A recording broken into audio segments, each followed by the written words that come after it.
They said the Calden births defied God, but the truth was quieter, something older than sin, learning to breathe again beneath Georgia soil. And when the lightning comes, the house still answers, as if every echo of life it made long ago is still trying to finish being born. The film opens on a pale Georgia morning, the horizon washed in ash-gray mist. The air hums faintly with the sound of cicadas just waking, the kind of quiet that carries both comfort and warning. A woman's voice trembles through the static, aged, cracked, but steady enough to tell the story she has spent decades trying to forget. She says her name is Eliza Rawlings, former midwife of Calden County, and what she saw inside that house on the hill wasn't God's work, nor woman's neither. Her words linger over the fogged fields, fading beneath the low roll of thunder. Calden Hill sits on a rise above the marshes, its silhouette warped by distance. In 1854 it was the finest house for miles. 2 stories of pale clapboard, white columns, and the scent of camphor leaking from the open windows. The Caldenses were quiet people, God-fearing and respected.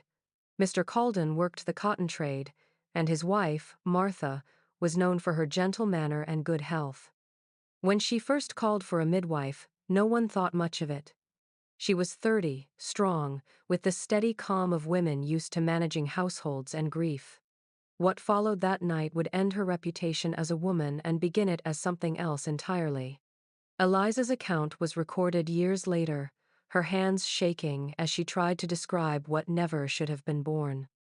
She said there was no pain, no pushing, no blood. Only the sound, a single dull thud on the pine boards, like a sack of grain dropped from waist height. Then silence. Martha, she said, was sitting upright, calm as if waking from a dream. When Eliza turned toward the bed, the blanket moved. Beneath it was a shape too large, too still. Not an infant, but a full-grown figure curled into itself, skin pale as milk, eyes open. She ran. Most would have. Yet when she returned with the doctor the next morning, the bed was neatly made and the woman sitting at the window humming.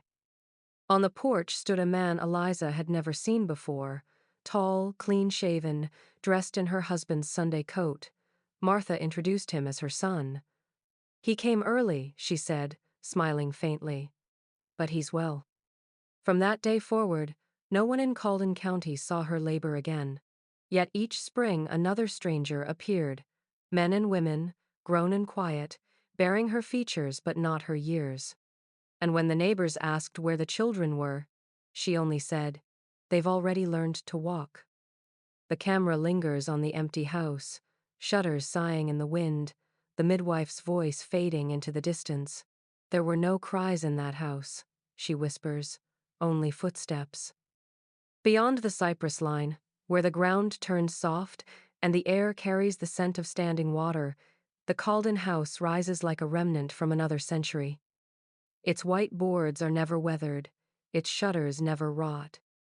Travelers passing through Calden County in the mid-19th century spoke of it as a place that seemed to resist decay, as though time itself bent around its fences. Locals called it times the house that never empties. Asterisk. The name began as a joke among farmhands and drifters, but over the years it became something closer to a warning. The Calden homestead stood 3 miles from the nearest road, separated by a corridor of cypress trees so dense that daylight rarely touched the soil. To walk that path was to feel watched. The trunks grew straight as columns, their roots tangled in black water, and the wind moving through their hanging moss made a sound like breath drawn through teeth. Those who ventured far enough reached a clearing where the house sat on its rise, smoke drifting from the chimneys in perfect white threads, as if even the fire there burned differently. Martha Calden kept the house immaculate. Her husband, Silas, was often away managing shipments along the river, leaving her alone with a few hired hands and the endless rhythm of her strange pregnancies. The parish register records her name each year between 1854 and 1860, always the same entry written in the careful hand of Reverend Talbot. Delivered safely, no gender, no baptism date. No burial. Nothing to mark the passage from one year to the next except the quiet appearance of another inhabitant. People began to notice. In 1856, a farm girl named Clara Hensley delivered milk to the Calden doorstep every Monday. She swore that the number of chairs at the kitchen table changed with each visit. First 5, she told her mother, then 6, then 8. When asked who the new faces were, Martha replied gently that her children preferred not to be seen until they were ready. The words chilled Clara more than anger could have. By autumn, the girl refused to go back. Stories spread through the county of new figures glimpsed tending the garden at dawn, of silhouettes in upper windows that never matched the number of known residents. Each was described as tall, solemn, eerily composed, as if they had stepped out of portrait frames and simply begun to live. Yet no birth cries were ever heard, no wet linens hung out on the line. The house, people said, stayed full though no one saw it fill. By 1859, the neighbors stopped counting.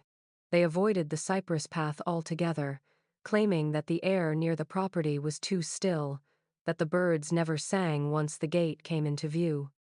Travelers who sought shelter there were said to leave changed pale, unblinking, speaking softly of a family too polite, too identical. The records show no proof, only patterns, the same handwriting, the same names repeated decade after decade, each signature steady and unaged. And so the Calden house endured, unrotted and unforgotten, standing in its circle of moss and silence, while the rest of Georgia grew old around it. The fields outside changed owners, the war came and went, but behind those white walls, nothing shifted. Every year brought another face at the window, another name whispered and never recorded. The house beyond the cypress line remained whole, untouched, and watching. Dr. Enoch Paris was 42 years old when the letter reached his practice in Augusta. It was a brief note written in the faint, slanted script of a woman's hand, urgent but polite. Mrs. Martha Calden requested his attendance at her home for a confinement of unusual nature. The phrasing caught his attention. Women in that era did not speak of pregnancy so directly, much less of anything unusual. Yet her reputation was respectable, her family name tied to the oldest land deeds in Calden County. He packed his satchel, saddled his horse, and left before dawn, expecting a long day's work and another routine birth. He would never attend another one again. The Calden property emerged through a veil of swamp fog, the cypress trees crowding tighter as he approached. By the time he reached the gate, the morning sun had vanished behind a haze that seemed to hang only above the hill. Martha met him at the door herself, calm, gracious, untouched by labor. Her gown was spotless. She led him through the hall with its strange, echoing silence, where the ticking of his pocket watch felt like an intrusion. No cries, no attendants, no sign of pain. Only the faint sound of breathing somewhere deeper in the house. He wrote later in his notes that he believed he'd been called too late, that the child had already arrived. The linens on the bed were clean, the floor polished, yet at the foot of the bed sat a man. His posture was upright, his eyes open. He appeared to be in his 30s, unclothed but unashamed, his expression placid, almost gentle. "Doctor." Paris stammered that the patient's husband must leave the room, but Martha only smiled. "He's not my husband," she said. "He's my son." The physician stepped closer, describing afterward that the man's skin was warm, pulse steady, but the pupils did not constrict in the lamplight. When he spoke, his voice was identical to hers, tone, rhythm, even the faint trace of drawl. They spoke to one another softly, in short, unfinished phrases, like two halves of one thought. "It was," he wrote, "the most human and inhuman conversation I have ever overheard." Within the hour, Paris fled the house, stumbling down the cypress road until he could no longer hear their voices. That night, his apprentice found him burning his medical bag behind the surgery, the smell of singed leather filling the alley. He refused to speak of what he'd seen, only muttering that there was no birth at all, only arrival. The next morning, he sent a single letter to the local parish, warning them never to send for him again from Calden Hill. The handwriting on the envelope trembled, as though written by someone trying to outrun memory. The notes preserved by his apprentice remain in the county archives, water-stained and half-legible. The final line trails into darkness, a sentence unfinished, except for one word, repeated twice. Asterisk, speaking. Asterisk. By 1860, the Calden family had become less a household than a rumor. In census books, their name appeared and disappeared as if the ink itself hesitated. Calden one year, Colin the next, sometimes Caldwin, once even Calder, like a hand trying to recall a shape it could no longer see. Parish clerks, known for their neat precision, left entire lines blank beside their name, a quiet admission that they were recording ghosts. Sheriff's ledgers listed the property, the taxes paid, the acreage unchanged, but no physical description of the residents. In a time when officials noted everything from hair color to livestock counts, the omission felt deliberate, as though each man who took pen to paper decided he wanted no part in remembering them. The town itself, Calden County's small seat of commerce, began to treat the family as an echo. People recalled their wagon arriving for supplies always clean, always driven by someone new. A man one year, a woman the next, both pale, both soft-spoken, and both insisting their name was Calden. They paid an exact change, spoke little, and never haggled. The shopkeeper, a veteran named Harlan Webb, later told his grandson that they looked like they'd been waiting for me to forget what they looked like. He meant it literally. He could describe their clothes, their posture, the color of their carriage horse, but not their faces. Each time he tried to picture them, the memory blurred like breath on glass. At the church, the records turned stranger still. Reverend Talbot's register, kept with methodical care for over 20 years, shows the same phrase repeated in perfect ink. Mrs.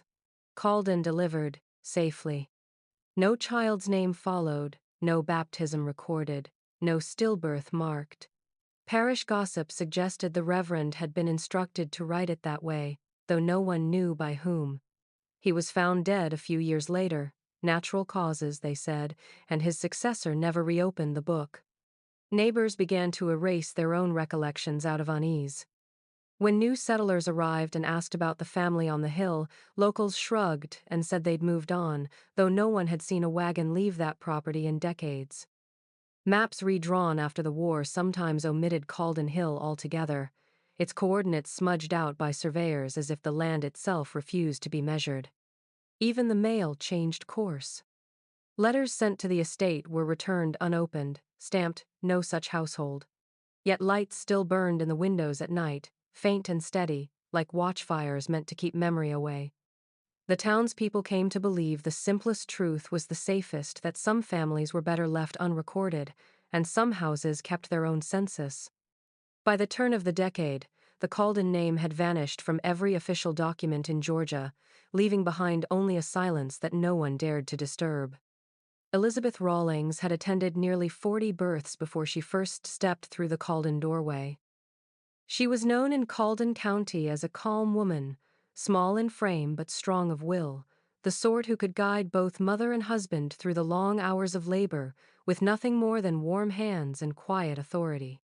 Her own children were grown by 1855, and she had no fear of blood, of pain, or of death. But after her second visit to the Calden home, she left her midwifery kit at the river's edge and never practiced again.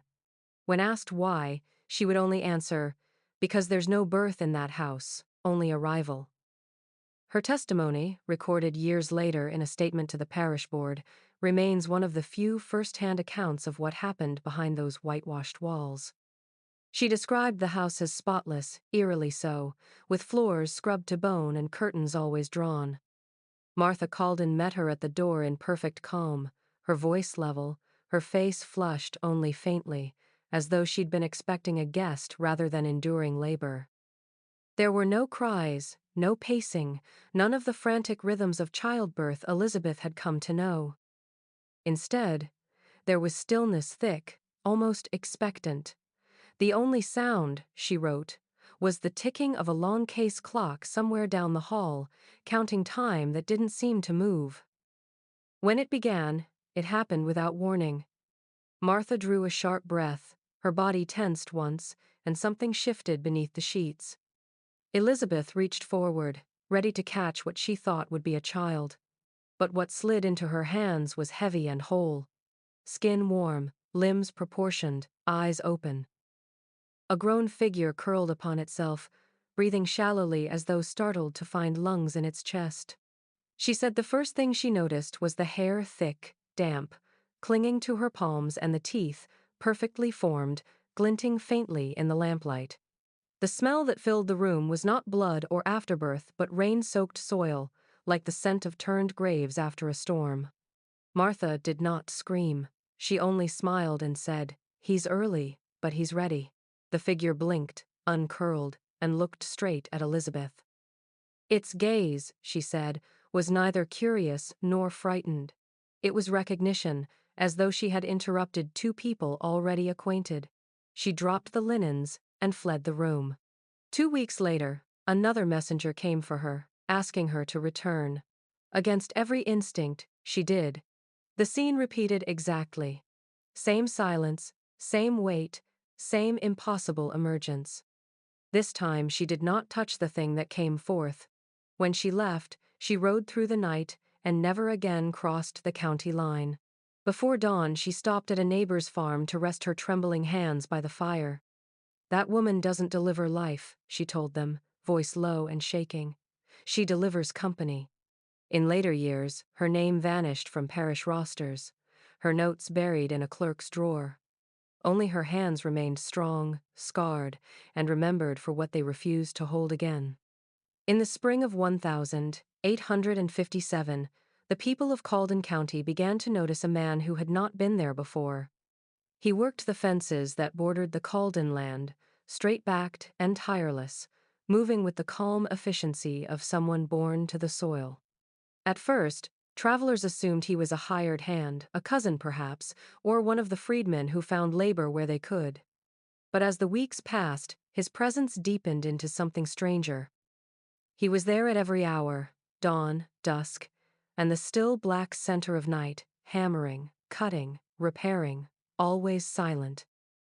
When spoken to, he smiled politely, but never offered more than his name. "Samuel," he said.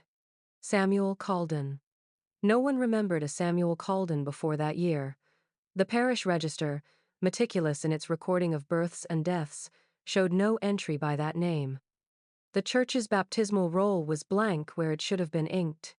Yet the family introduced him as their eldest son, newly returned from apprenticeship in Savannah. His age was difficult to place.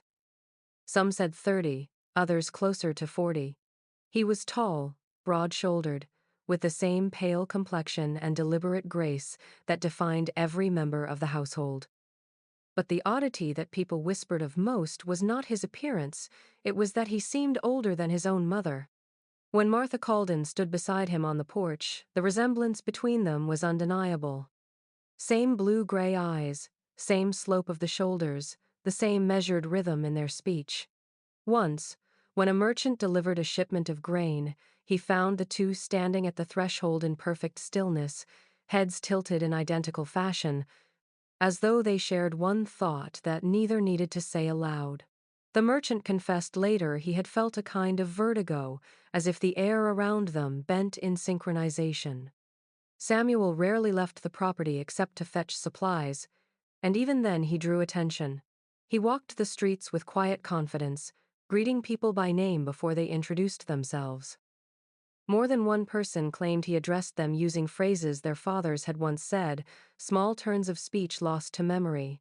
"He spoke like someone remembering me," one farmer recalled. When asked where he'd learned such familiarity, Samuel only smiled. "I've known this place longer than it's known itself." Rumors followed him quickly. Some said he was Martha's brother.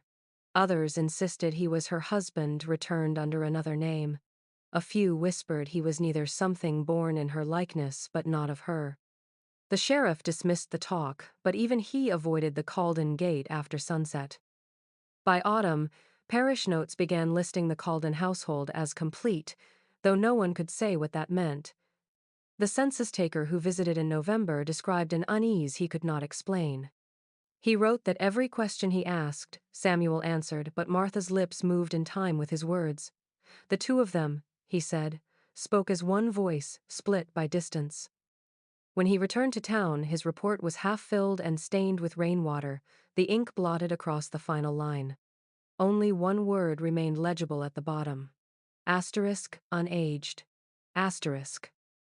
In the winter of 1858, the Calden postmarks began to trouble the town's postmaster, a reserved widower named Jonathan Price. He had served the county for over 2 decades, sorting every letter and parcel that passed through his narrow office by the river road. He prided himself on order, the small kind of control that government paperwork affords, but the envelopes from the Calden estate disrupted that order. They were always the same: thick, ivory parchment, sealed with red wax, stamped in the shape of a spiral, no return address beyond the simple line: Mrs. Martha Calden, Calden Hill, near Edaville. The strange part was that they came from the same address to which they were being sent. At first he assumed it was an error of routing. Mail in rural Georgia often doubled back on itself, passed between hands before finding the correct destination, but the pattern persisted. Each week another envelope appeared in his outgoing pile, written in that same elegant, slanted script. Sometimes 2, sometimes 3, always posted from Calden Hill, always bound for Calden Hill. The handwriting on both sender and recipient lines was identical, the ink fresh, the wax seal pressed clean. Price, out of curiosity or unease, began opening them in private. Inside each was the same thing: blank parchment, folded once, crisp and scentless, no mark of pen or pencil, only the faint trace of moisture as though the paper had been breathed upon. He recorded the occurrences in his ledger with increasing anxiety. By midsummer, the post office had handled more than 24 of the self-addressed letters. When the district inspector came for his quarterly visit, Price showed him the stack, expecting reprimand for tampering. Instead, the inspector frowned and said quietly, "You are not the first to see such things." Then he advised the postmaster to seal them again and deliver them as written, so as not to interrupt correspondence between the living and the dead. Price laughed at the phrase, but the inspector did not. He continued to deliver them, though he never saw anyone accept them. The parcels were always left in the same box on the Calden porch, and by morning they were gone. He began to notice, however, that for every letter sent, another would arrive soon after, identical in every way but damp at the edges, as if carried through fog. Once, after a storm, he found his name written faintly inside one of the blank pages, the ink swelling up from the fibers instead of sinking in.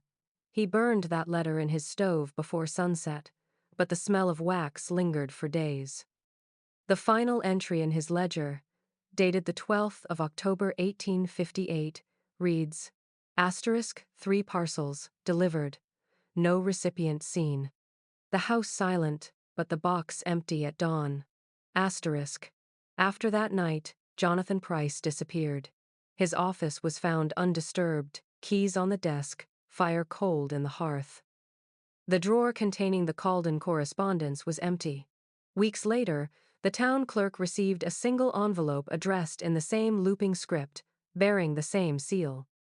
It was signed, in careful strokes, Jonathan Price, postmaster of Calden County.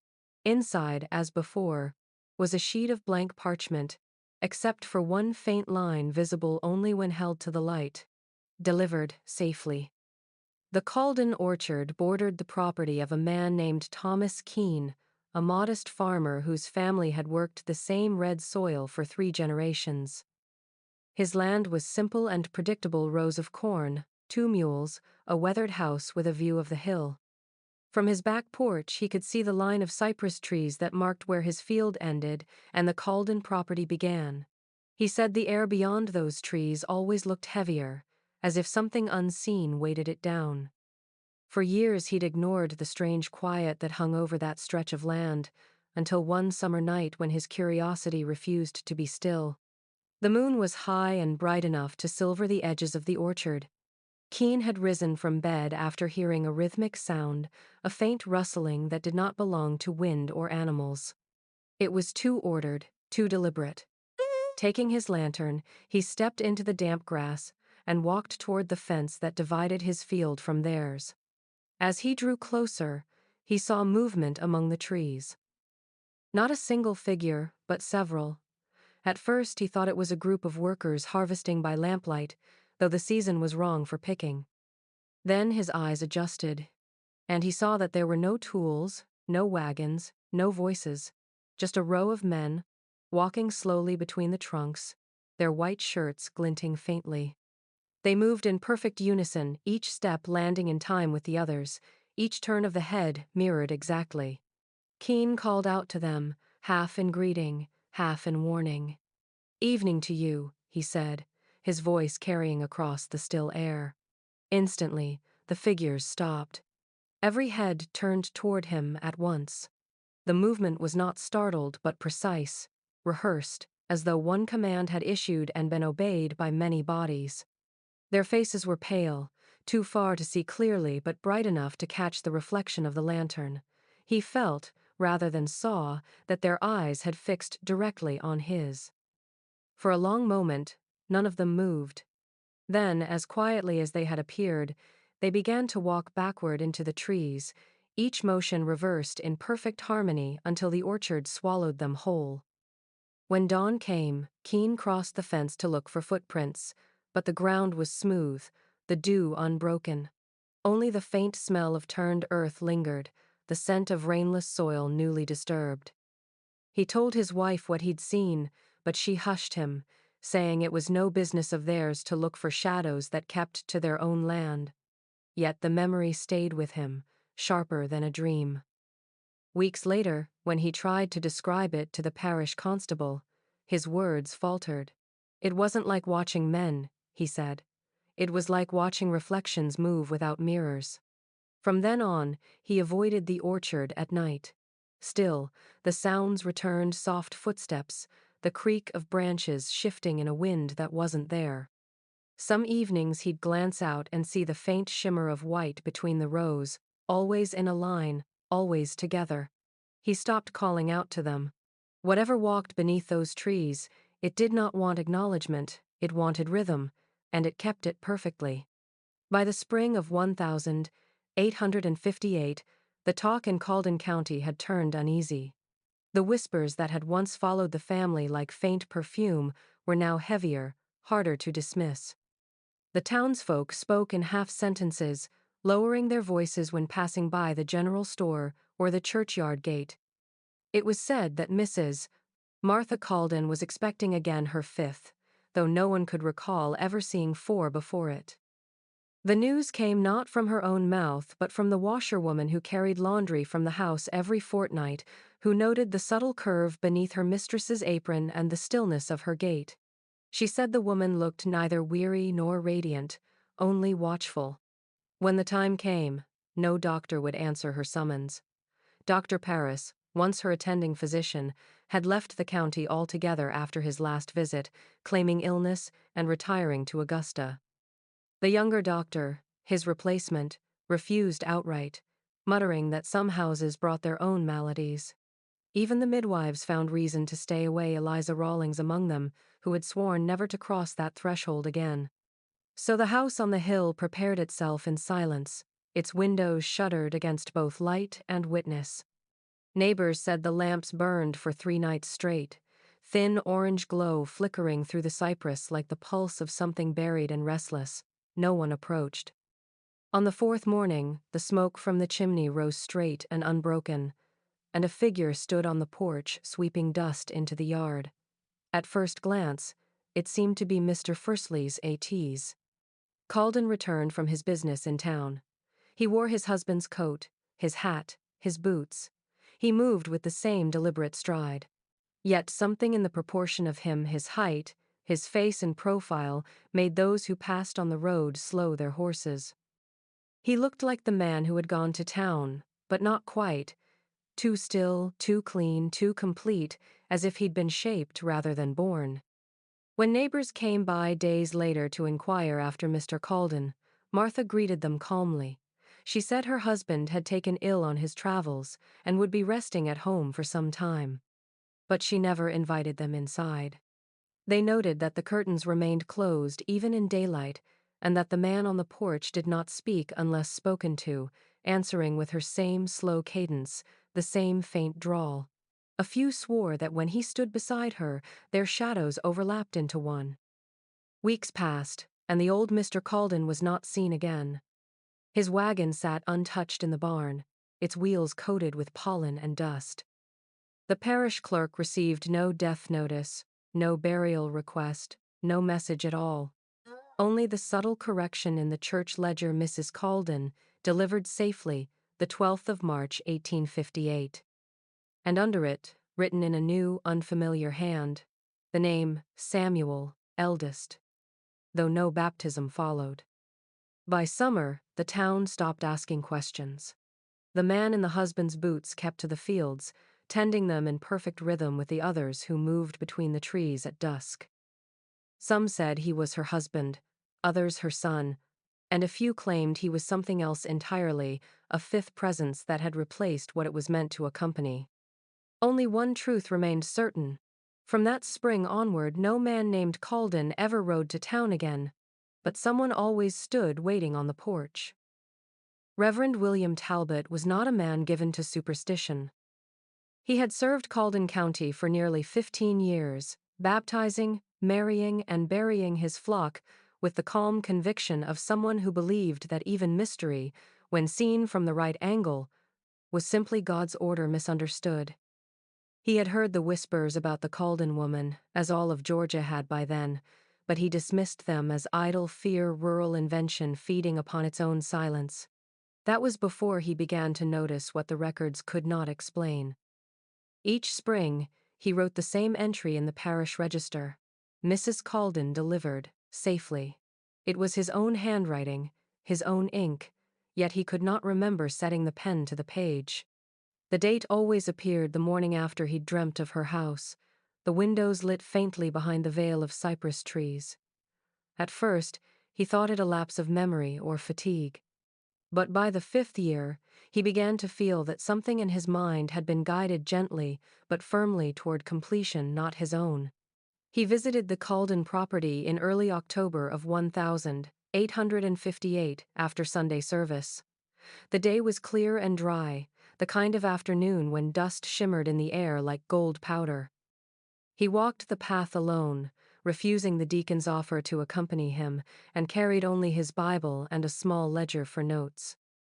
The road narrowed near the cypress grove, where the light thinned and the air grew damp. He wrote later that the sound of his own steps echoed too loudly, as if the ground beneath him were hollow. Martha greeted him at the door, smiling with the same quiet courtesy that had unsettled others before him. He asked to speak with her about the parish records, about the repeated entries and the missing baptisms. She invited him in without hesitation. The parlor smelled of wax and lavender, and in the hearth the fire burned low, steady, scentless. He noted that the air inside seemed to pulse, faintly in rhythm with the ticking of the clock. When he began his questions, she did not answer immediately. Instead, she tilted her head, as though listening to something behind him. Then came the sound of footsteps, not hurried, but many, soft, deliberate. He turned, expecting servants, but found the doorway filled with figures. He could not say how many. They were men and women, all of similar height, all dressed in pale linen, all wearing the same calm expression that she did. He remembered feeling no fear, only a growing pressure in his chest, like air collapsing inward. Martha said, "We are never alone here, Reverend. You of all people should understand that." One of the figures stepped forward, its eyes so light they seemed colorless, and placed a hand on his shoulder. He dropped the Bible then. He remembered that clearly, the sound of it hitting the floor louder than it should have been. The next entry in his journal, discovered years later in the church attic, was dated that same evening. It read, I went to speak with Mrs. Calden. She opened the door, and there were 3 of her standing behind her. The handwriting trails off mid-sentence, the ink blotting like spilled blood. Beneath it, in a different script, thin, precise, and unmistakably feminine, were 2 words written in red wax pencil. Delivered, safely. Reverend Talbot was never seen again. His horse was found tethered near the Calden gate, the reins coiled neatly, the saddle still warm. The parish buried an empty coffin in his honor. For years afterward, new ministers avoided mentioning his name during service, though they each noticed that every spring, without fail, a fresh line appeared in the ledger, written in that same even hand. Mrs. Calden delivered, safely. For 2 days, the Reverend's horse stood where the road bent toward the Calden property, reins looped over the fence post as if waiting for its master to return. By the 3rd morning, when the animal's low whinnies began to echo down the valley, a farmhand from the neighboring orchard rode out to investigate. What he found chilled him more than the October air. The horse was calm, well-fed, its saddle blanket still warm. On the ground beneath it lay a Bible, open to the book of Job, its pages rippling faintly in the wind. The verse visible across both columns read, He removeth the mountains, and they know not. There were no footprints but his own, no sign of a struggle. Only the steady hum of insects around the cypress trees. The news spread through the county by nightfall. At first, the townspeople assumed the Reverend had taken ill during his visit and wandered off in confusion, perhaps lost in the woods or overcome by fever. Search parties combed the fields for 2 days, then the riverbanks, then the marsh. They found nothing, not a scrap of clothing, not a trace of blood. Even the dogs refused to follow the scent, circling the Calden fence line before retreating, tails pressed between their legs. The sheriff ordered another search at dawn, but the men who volunteered came back before noon, pale and silent. When pressed, one muttered that the orchard sounded wrong, that the wind there moved against itself. By the week's end, the town held a small service in the church he had built with his own hands. The pulpit stood empty, the congregation facing the altar where his Bible had been placed. Martha Calden attended that service, dressed in black, her veil drawn low. She offered condolences to the widow who had come from Savannah, spoke gently of faith, and left before the closing hymn. Some swore they saw dirt under her nails when she reached for the collection plate. Others said her voice carried a second tone behind it, faint but harmonizing like a whisper folded into her words. When officials inspected the Calden property days later, they found the Reverend's horse still tethered near the orchard. The reins had been freshly tied, and the ground beneath the fence post was newly disturbed, the earth soft and uneven, as though it had been turned by hand and pressed flat again. The sheriff made a note but ordered no excavation. He said the county could not afford to start digging holes for every missing man in Georgia. The entry in his report ends with a sentence written in a shaky hand. Nobody recovered. Property quiet. In the years that followed, children walking home from the southern fields told stories of hearing hymns near the Calden Grove at dusk. A single male voice, low and patient, rising in the rhythm of prayer before dissolving into the rustle of leaves. When they told their parents, they were told to keep walking, to look straight ahead, and never to answer if the voice spoke their name. By then, no one dared approach the house at night. The last record of the Reverend in any official ledger is dated the day before his visit, signed neatly in his own hand.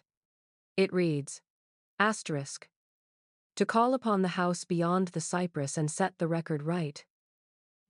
Beneath it. In a different ink, someone added a note in the margin, thin, deliberate, and unmistakably foreign to his pen. Delivered, safely. By the time the federal census reached Calden County in 1860, the war had not yet scarred the land, but the air already carried that brittle quiet of change. The enumerator, a man named Henry Alcott, was a schoolteacher by trade, methodical, cautious, proud of his handwriting. His task was to move house to house recording the living, who they were, what they owned, how the numbers of men and women measured against the spread of soil. Most homes greeted him with chatter, the smell of cooking, the noise of children running underfoot. But when he reached the Calden estate, the stillness felt so complete it seemed to hum. The yard was immaculate, though no field hands were in sight. The garden was weedless, the porch swept clean.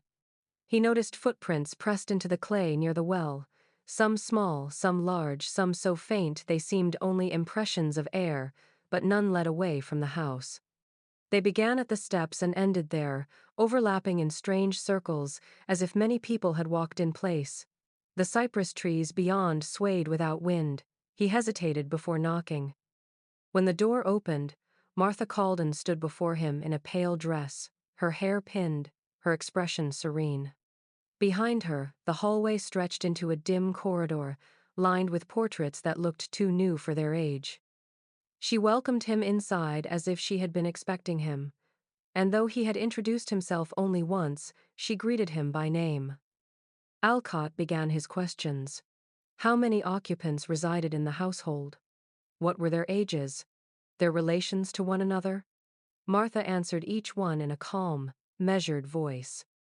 Yet what unnerved him was not her composure, but the echo that followed each response, a perfect repetition, softer, layered beneath her tone. He thought at first it was the acoustics of the room until he looked up and saw shapes in the doorway. Figures, faint in the gloom, standing perfectly still. When she spoke again, they answered too. The same words spoken a fraction of a second apart, blending into a rhythm that felt rehearsed. 6, she said, and 6 voices followed. He wrote what he could, his pen trembling, his eyes fixed on the polished floorboards that reflected movement even when none stood near. He noted their names as she recited them: Samuel, Elias, Ruth, John, and 2 others whose syllables blurred in his memory before the ink dried. He asked their ages, but she only smiled. All as they should be, she said. We keep time differently here. When he left, the light outside seemed too sharp. He glanced back once to see them on the porch, Martha in front, 5 figures behind her, each turning their heads toward him in unison. Later, in his official report, Alcott recorded the household simply as Calden family, 6 residents, no dependents, property in good order. But in his private notebook, found after his death, another line appears. Asterisk. They answered in practiced harmony, as if reciting what I had not yet asked. Asterisk. Years later, the census office in Savannah marked the entry with a red line through the names, citing duplication with no source. The page was removed from the ledger, yet those who handled it said the ink bled faintly through to the next sheet, 6 names pressed into the paper like a shadow that refused erasure.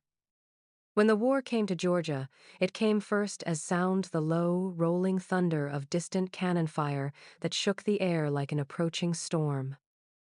The men of Calden County were called to service, leaving behind their fields, their wives, their churches, and what little peace still clung to the land. Union patrols moved through the countryside like ghosts, commandeering barns, fences, and livestock. By 1863, the Calden farm stood on the edge of a contested road, a place too quiet to be safe and too strange to be ignored. An infantry unit from the 38th Georgia was stationed there in the summer heat, 11 men under the command of Lieutenant Abner Holt. Their orders were simple: hold position, keep the supply route clear, and report on any northern movement through the marsh. The locals warned them about the property, but the army had no patience for ghost stories. The house was large, dry, and near a freshwater well. It seemed, at first, a blessing. The soldiers' arrival was recorded by the company clerk, who noted the household's peculiar welcome. Mrs. Calden received them with calm courtesy, offering rooms upstairs and a table already set for supper. It was as though she'd been expecting an army of exactly that size, Holt later wrote. Each place at the table was marked by a pewter plate, a folded napkin, and a loaf of bread still warm to the touch. She served them in silence, gliding from man to man with a faint, unchanging smile. At first, the men joked about their good fortune, but within days, their laughter faded. They began to whisper about the house's stillness, the way no creak echoed on the stairs, no clock ticked on the walls, no night insects sang beyond the windows. Some said they saw figures moving through the orchard at dusk, walking in a single line. One soldier swore that he counted the same face twice among them. By the second week, the unit had dwindled. 2 men vanished during night watch, their rifles found leaning against the fence. Another was discovered wandering near the marsh at dawn, eyes open but unseeing, muttering that the air in the house breathed back. Lieutenant Holt tried to send a courier to the nearest outpost, but the horse bolted before it reached the gate. The sole survivor, Private James Latham, filed an affidavit upon his return in 1865. The document, now faded and water-stained, remains in the county archive. His handwriting trembles, uneven in places, but the words are legible, asterisk. They sat for supper in silence. When I rose, they rose. When I spoke, they smiled. When I prayed, they listened too long. Asterisk.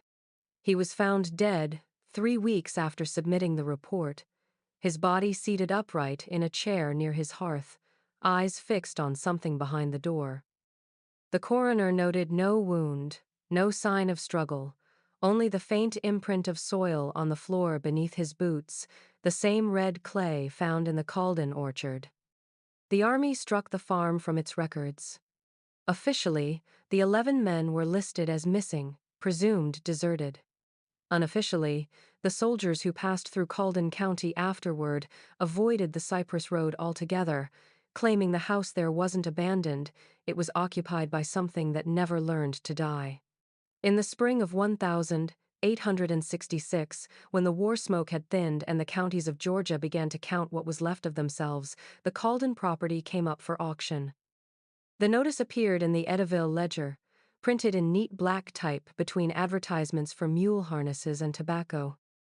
It listed 200 acres of fertile land, 1 main house, 2 outbuildings, and a small orchard in good condition. The seller was named as Mrs. Martha Calden of Calden Hill. The announcement drew attention for reasons the editor could not have foreseen. Those who still remembered the years before the war whispered that Mrs. Calden could not possibly be alive. She would have been close to 60 by then, and yet the description of her at the sale matched word for word the accounts written 20 years prior. The auction took place on a bright afternoon outside the courthouse, the kind of day that should have made people feel clean again. Farmers, creditors, and speculators crowded beneath the oak trees, fanning themselves with ledgers as the clerk read the lot. When the seller approached the steps, conversation stopped. She was dressed in black crepe, her gloved hands folded neatly before her, and her face pale, calm, unlined, might have belonged to a woman half her supposed age. Her hair was pinned in the same severe style the older townsfolk remembered from before the fighting began, and when she spoke, her voice carried that same measured rhythm that made listeners unconsciously slow their breathing to match it. A veteran named Benjamin Kearney, who had come to bid on the orchard, later told his wife that the moment she spoke, the sun seemed to falter. It was not poetry, he insisted, only fact. The air around her dulled, and the crows that perched along the courthouse roof fell silent. She read aloud the boundaries of her land from memory, each measurement, each turn of the fence line, and signed the papers with a flourish too steady for shaking age. The men watched as the clerk examined the signature. The ink was fresh, but the hand that had written it was identical to the one found on the original deed filed in 1840. No one asked her where she had been during the war. No one asked what had become of the family. Her answers, they sensed, would have been rehearsed long before their questions. When the bidding began, she stood motionless, eyes distant, until the gavel fell. The property went to a merchant from Macon who had never heard the stories. He shook her hand, remarking that she must be proud to see her land find new life. She smiled faintly. "It already has," she said. After the sale, she walked down the courthouse steps and disappeared into the road dust. Some claimed she headed north, others that she returned to the hill to collect her belongings. But no wagon was seen on the trail, and by nightfall, the house beyond the cypress line was lit once more. When the new owner arrived weeks later to take possession, he found the doors locked, the curtains drawn, and the key left hanging from a nail on the porch.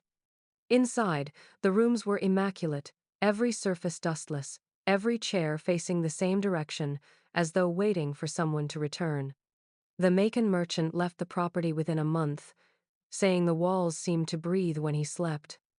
The deed passed through several more hands before the county stopped listing it altogether. Yet on every document, every revision, the same neat signature reappeared at the bottom, written in the same unwavering hand. Asterisk, Martha Calden. Asterisk. When the property on Calden Hill was purchased by the county in 1870 for restoration, the building was in remarkable condition despite nearly a decade of abandonment. The white paint had yellowed, and vines crawled up the veranda columns, but the structure itself was sound as though it had been tended in secret. The county appointed 2 men to oversee the work, both experienced in refurbishing plantation houses damaged during the war. Their names appear in the public record: Matthew Dorr and Elias Crane.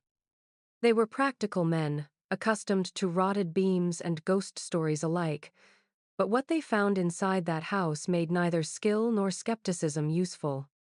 The air in the Calden home was cool even in the thick Georgia heat.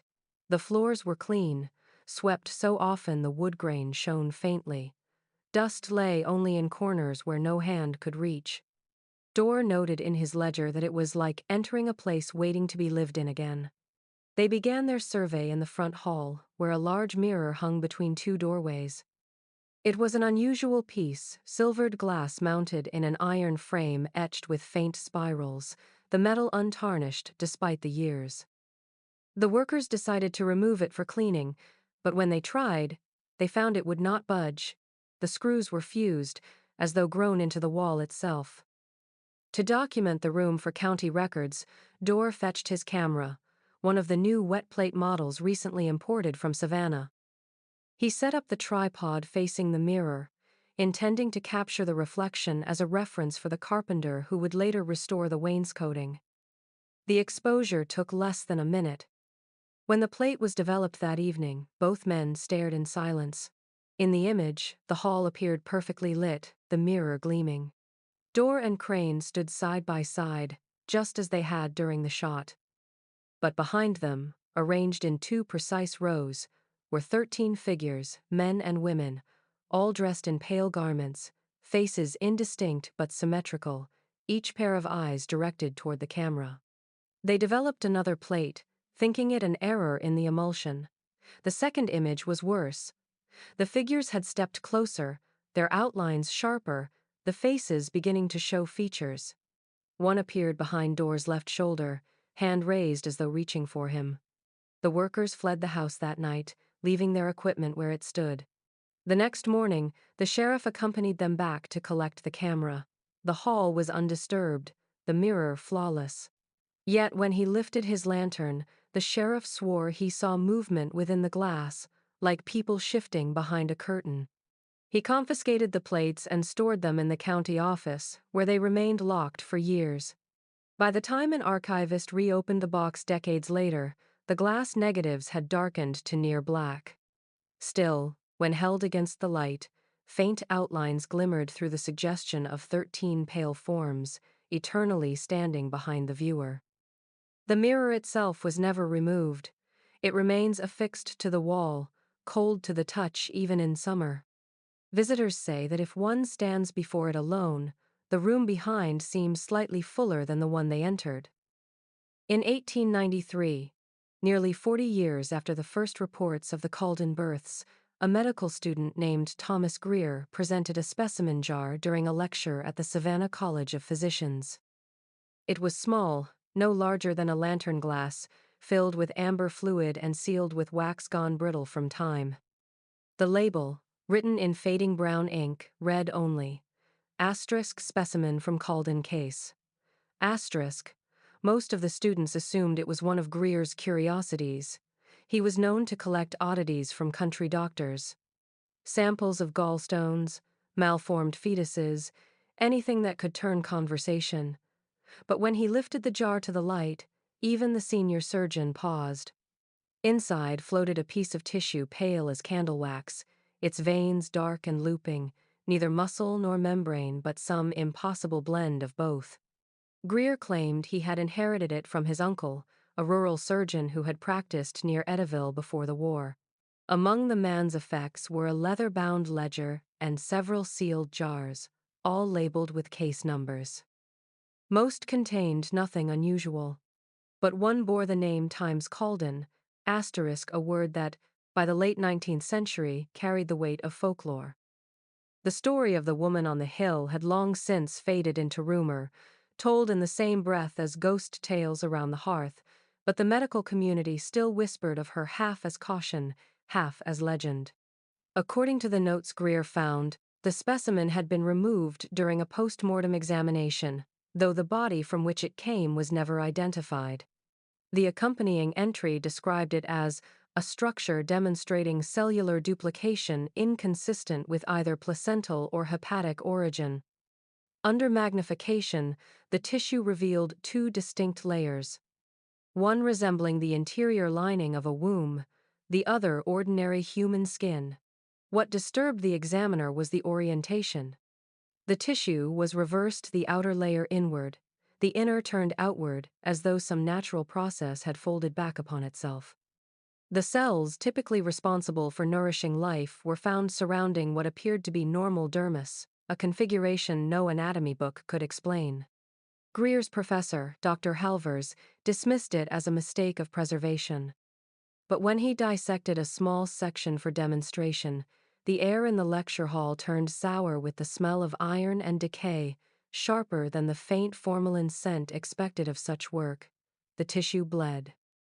Not freely, but enough to leave a thin crimson film on the blade, despite its age.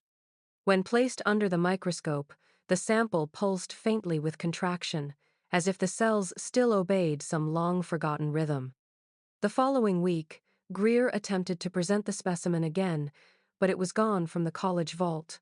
The jar, the ledger, and even the entry in the storage record had vanished.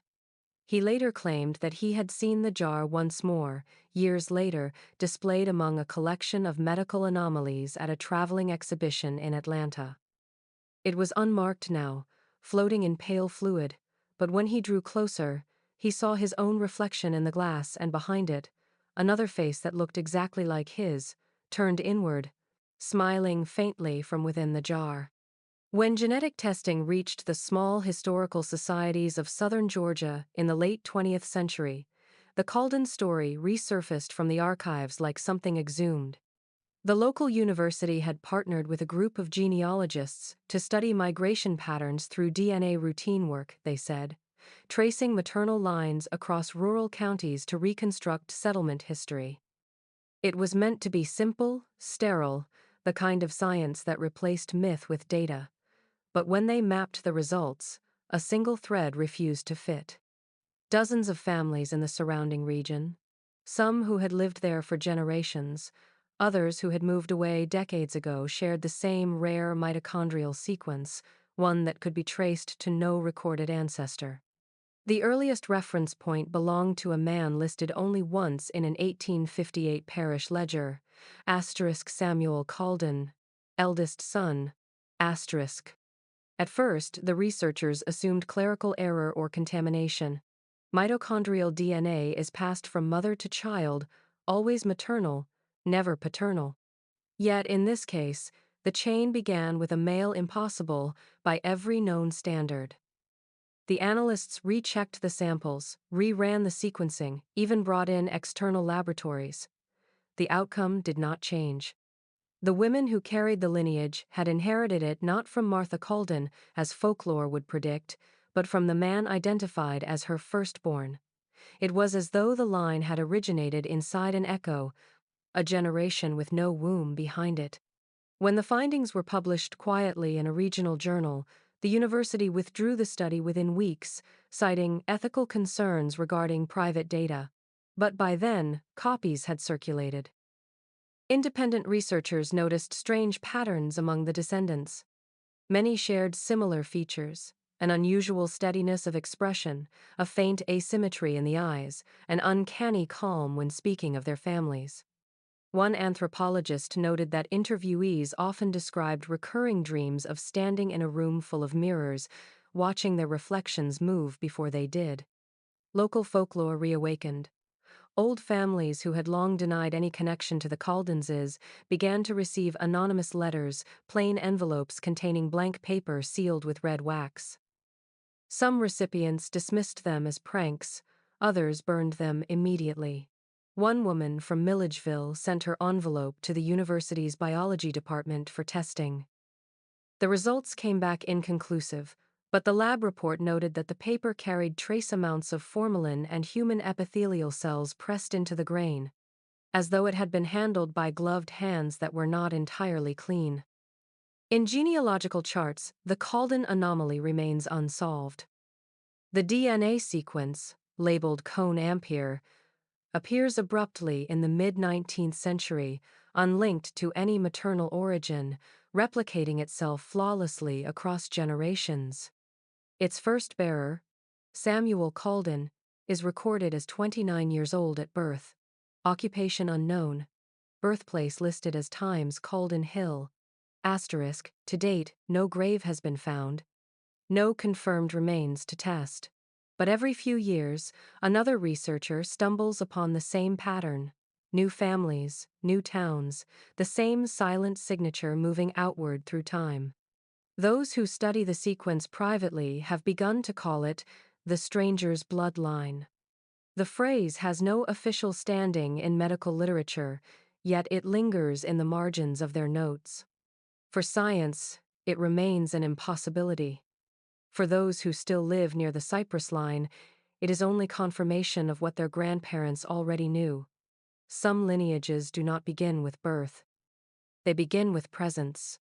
When thunder rolls over the lowlands of Calden County, the people of Edaville still glance toward the rise beyond the cypress trees. The hill, black against the sky, holds the outline of the old Calden house. Its windows gape like unblinking eyes. On clear nights, it is only another ruin-white clapboard dulled to gray, chimney half collapsed, the porch swallowed by vines. But when the storms come, when the air thickens and the lightning crawls across the marsh, the house is said to wake. Those who live nearby swear that light moves through its upper windows, not the wild flicker of fire, but the steady pulse of lamps lit by deliberate hands. It begins with a single glow behind the parlor curtain, then another beside it, until the entire upper floor seems to breathe, flaring and dimming in rhythm with the thunder. From the road, the effect is unsettling, as though the storm itself were drawing breath through the house. Witnesses say the silhouettes appear soon after, dark shapes gliding across the windows, all the same height, all turning in unison when the sky flashes white. The stories vary in detail but not in pattern. A farmer driving home after midnight claims to have seen figures standing in the upstairs hall, motionless, facing the road as if waiting for him to look back. A group of teenagers once tried to take photographs during a summer storm, only to find their camera shutters froze each time lightning struck. When they developed the film days later, every frame showed the same empty house, but in each, a faint gray blur hovered near the top windows, multiplied like a reflection repeating itself too many times. Some say the lights are caused by swamp gas, the silhouettes by shadows of trees bending in the wind. Yet those who have stood at the fence line insist that the air there feels different, charged, heavier, as if the space itself resists intrusion. The grass near the front steps never grows higher than an inch, though no one tends it. The porch boards remain intact despite decades of neglect. The doorknob stays cold even in the summer heat. A few have entered, drawn by curiosity or dare. One man, a veteran passing through town, spent a night inside in 1937. In his statement to the sheriff the next morning, he described hearing the faint murmur of voices upstairs, followed by the soft creak of footsteps pacing above him in perfect rhythm. It wasn't walking, he said. It was breathing with its feet. He left before dawn and refused payment for his account. Every generation adds its own version of the story, but the warnings never change. Do not approach during a storm, and do not look into the windows when the lightning comes. The locals claim the house does not want visitors, it only wants witnesses. And if one stands long enough at the cypress line, watching the lights swell and fade, it becomes clear why. The house inhales with the thunder, exhales with the rain, and between each breath, something inside it remembers being alive. When scholars returned to the Calden case in the new century, they approached it not as ghost story, but as pathology. The university in Savannah, then flush with post-war grant money, launched what it called a historical medical inquiry, an attempt to strip away myth and uncover the facts beneath 100 years of superstition. The researchers arrived armed with microscopes, scanners, and a kind of righteous certainty that data could silence folklore. What they found, however, only deepened the unease. Every record connected to the family, every birth, death, transfer of land, or insurance claim ended in the same steady signature. Decade after decade, across different counties and clerks, the name appeared.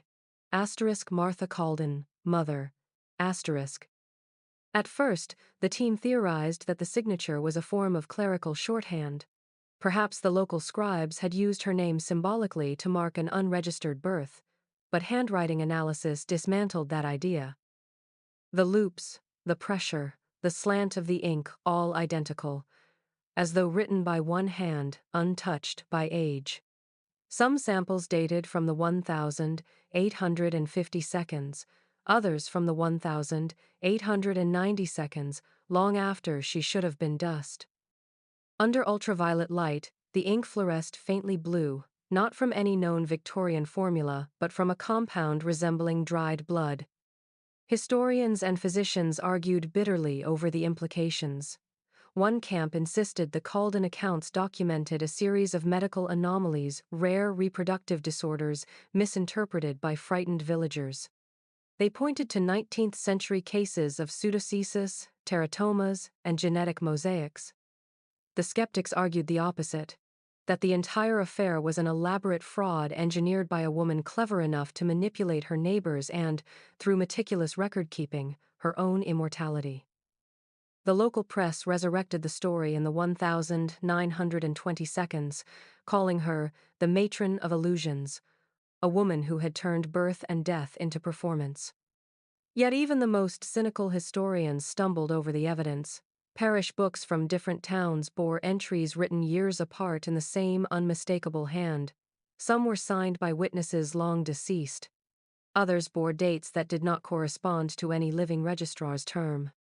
A birth ledger from 1,874 listed an infant named Times Elias Calden, delivered safely, witnessed by the same reverend who had vanished 12 years before. The ink was still dark, the paper unbrittled, as if written only days ago. One physician, after months of analysis, concluded that the Calden phenomenon might represent a self-perpetuating psychosocial loop, a legend that generated its own artifacts through suggestion and imitation. Belief creates continuity, he wrote. But even he admitted a single line in his notes that defied his theory. All documents, regardless of origin, are written on the same stock of paper unavailable since 1850. 6. The researchers closed their study quietly. The files were archived in sealed boxes labeled inconclusive. Still, curiosity leaked out. Copies of the documents circulate in the shadows of academia, traded like contraband. Those who have examined the originals claim the handwriting looks as though it was written only yesterday, the ink still wet enough to glisten under the light. And in the margins of some pages, faint but legible, lies the phrase that has ended every Calden record since the beginning.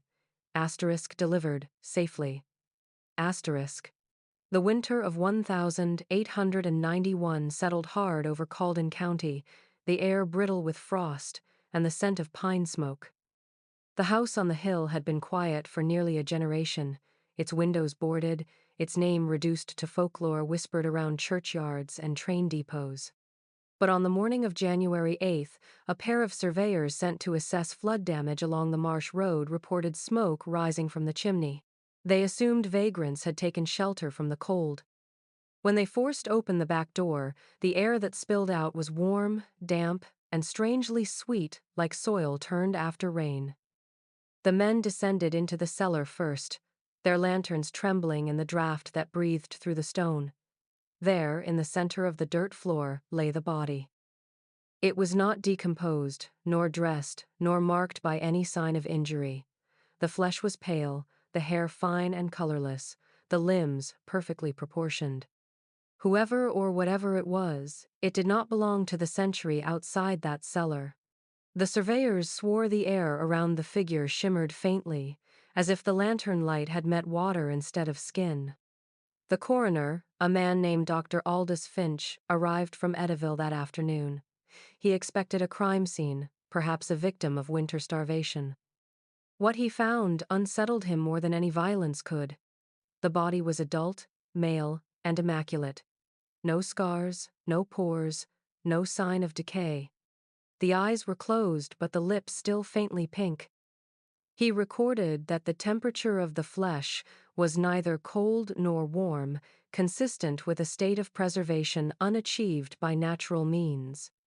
When he attempted to lift the arm, the muscles resisted with the weight of the living. For a moment, he thought he felt a faint tremor under the skin. The examination continued into night. Finch noted the absence of body hair, of fingerprints, of anything that suggested individuality. The organs, upon incision, appeared newly formed, glistening and unblemished, their textures consistent with a body only hours old. The blood thick, dark, and slow-moving did not clot. Then came the discovery that ended his report and his career. Beneath the ribs, the flesh was flawless. At the abdomen, smooth as wax, the body bore no navel, no sign of ever having been born.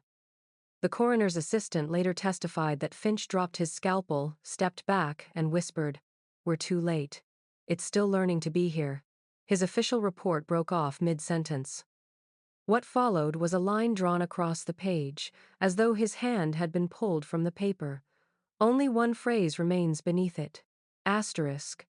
The skin bears no navel. Asterisk. The house was sealed again that same night. The sheriff ordered the cellar filled, the records locked away. But for years afterward, townsfolk claimed the ground above it never froze, even in the coldest winter. The soil there stayed soft, dark, and faintly warm. And so the story closes where it began, beneath a roof that never empties, in a house that exhales when thunder comes. As the camera fades to black, the narrator's voice lingers, quiet and certain. Asterisk. They said every birth is a beginning, but on Calden Hill, birth was the echo of something that never ended. Asterisk.